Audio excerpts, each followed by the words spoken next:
Bismillahirrahmanirrahim. Assalamualaikum warahmatullahi wabarakatuh. Perkenalkan, nama saya Nur Rahma, NIM A1H1190022, mahasiswa jurusan Pendidikan Guru Pendidikan Anak Usia Dini, Fakultas Keguruan dan Ilmu Pendidikan, Universitas Halu Oleo. Baik, pada kesempatan ini saya akan menjelaskan atau memaparkan tentang strategi pembelajaran. Untuk memenuhi tugas dari strategi pembelajaran, dosen pengampu yaitu Ibu Siti Rahmaniar Abu Bakar SPD MPD. Langsung saja untuk slide yang pertama. Konsep dasar strategi pembelajaran menurut Mansur. Yang pertama, mengidentifikasikan serta menetapkan tingkah laku dari kepribadian anak didik sebagaimana yang diharapkan sesuai tuntutan dan perubahan zaman. Kedua, mempertimbangkan dan memilih sistem belajar dan mengajar yang tepat untuk mencapai sasaran yang akurat. Ketiga, memilih dan menetapkan prosedur, metode, dan teknik belajar mengajar yang dianggap paling tepat dan efektif sehingga dapat disajikan pegangan guru dalam menunaikan kegiatan mengajar. 4.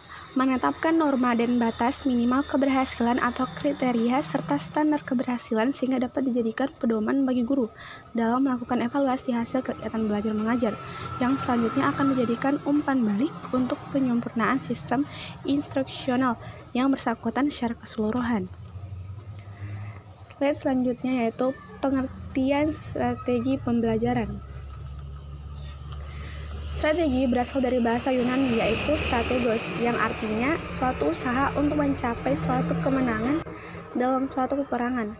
Awalnya digunakan dalam lingkungan militer, namun istilah strategi digunakan dalam berbagai bidang yang memiliki esensi yang relatif sama, termasuk diadopsi dalam konteks pembelajaran yang dikenal dalam istilah strategi pembelajaran. Selanjutnya, strategi pembelajaran menurut para ahli.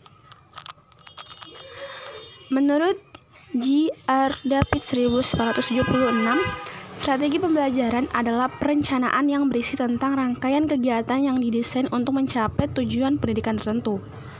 Kemudian menurut Dich dan Carey 1985, strategi pembelajaran adalah suatu set materi dan prosedur pembelajaran yang digunakan bersama-sama untuk menimbulkan hasil belajar siswa atau peserta latih. Selanjutnya menurut Moegiono 1993, kegiatan guru untuk memikirkan dan mengupayakan terjadinya konsisten antar aspek-aspek dari komponen pembentukan sistem pembelajaran, di mana untuk itu guru menggunakan siasat tertentu. Selanjutnya, pengelompokan strategi pembelajaran. Dibagi dua pengelompokan. Yang pertama itu pengelompokan menurut Gennett dan Briggs, yaitu pertama mengatur guru dan peserta didik, kemudian struktur event dan pengajaran, selanjutnya peranan guru peserta didik dalam mengelola pesan, kemudian proses pengelola pesan, terakhir tujuan belajar. Kemudian pengelompokan menurut Bruce, Joyce, dan Marsha Weil. Yang pertama itu klasifikasi model-model interaksi sosial, kemudian klasifikasi model-model pengelolaan informasi, kemudian klasifikasi model-model personal humanistik, selanjutnya klasifikasi model-model modifikasi tingkah laku. Next, klasifikasi strategi pembelajaran. Yang pertama itu strategi pembelajaran langsung. Strategi pembelajaran langsung merupakan pembelajaran yang banyak diarahkan oleh guru. Strategi ini efektif untuk menentukan informasi atau membangun keterampilan tahap demi tahap. Pembelajaran langsung biasanya bersifat deduktif. Selanjutnya, strategi pembelajaran tak langsung. Strategi pembelajaran tak langsung sering disebut induktif, berlawanan dengan strategi pembelajaran langsung. Pembelajaran tak langsung umumnya berpusat pada peserta didik. Selanjutnya, strategi pembelajaran interaktif, yaitu pembelajaran interaktif menekankan pada diskusi dan sharing di antara peserta didik. Diskusi dan sharing memberi kesempatan peserta didik untuk berinteraksi terhadap gagasan, pengalaman, dan pendekatan dan pengetahuan. Keempat, strategi pembelajaran empirik. Strategi pembelajaran empirik berorientasi pada kegiatan induktif, berpusat pada peserta didik, dan berbasis aktivitas. Terakhir, yang kelima yaitu strategi pembelajaran mandiri. Belajar mandiri merupakan strategi pembelajaran yang bertujuan untuk membangun inisiatif individu, kemandirian, dan peningkatan diri. Selanjutnya, pola-pola belajar. Pola-pola belajar menurut Robert membedakan pola-pola belajar siswa ke dalam 8 tipe. Tipe yang pertama yaitu tipe signal learning atau belajar isyarat. Diberikan stimulus secara serempak, pengulangan yang menghasilkan respon yang bersifat umum dan emosional. Selanjutnya, tipe 2 stimulus response learning atau belajar stimulus respon. Kemampuan tidak datang dengan tiba-tiba, tetapi melalui latihan, respon dapat diatur dan dikuasai. Tipe selanjutnya yaitu scanning, rantai atau rangkaian, yaitu kesinambungan, pengulangan, atau reinforcement antara satuan ikatan, stimulus, dan respon. Tipe keempat yaitu verbal association atau asosiasi verbal, membentuk pola hubungan dengan unsur-unsur dalam urutan tertentu yang saling mengikuti atau contiguous atau contiguous. Tipe 5 yaitu discrimination learning atau belajar diskriminasi. Belajar mengadakan pembelaan, memilih pola-pola respon yang paling sesuai setelah siswa memiliki kemandirian atau kemahiran. Selanjutnya tipe 6, concept learning atau belajar konsep. Berdasarkan kesamaan ciri-ciri dari sekumpulan stimulus dan objek-objeknya membentuk suatu pengertian konsep. Kemudian tipe 7 yaitu rule learning atau belajar aturan. Membuat generalisasi hukum dan aturan. Selanjutnya tipe terakhir yaitu problem solving atau pemecahan masalah. Anak belajar memecahkan masalah.